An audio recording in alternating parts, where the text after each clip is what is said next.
Hi friends, welcome back to my channel.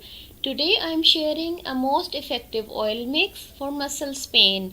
It helps for muscle pain, pulled muscle, even in joint pain also. It reduces stiffness of muscles, dryness of joints and makes them more flexible to move. You will need some essential oil and dry ginger to prepare it.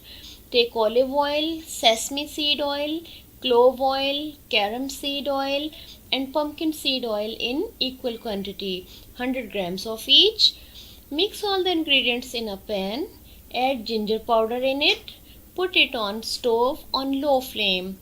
Heat until ginger powder burnt and release its all nutrients. Let it cool, then strain and store in a dry jar. Use this oil on affected area and massage gently. Cover with bandage, use according to your requirement. If you want speedy recovery, use warm compress with this remedy. For warm compress, you can use warm bottle for 5 to 10 minutes, but avoid to sit or sleep in air-conditioned room.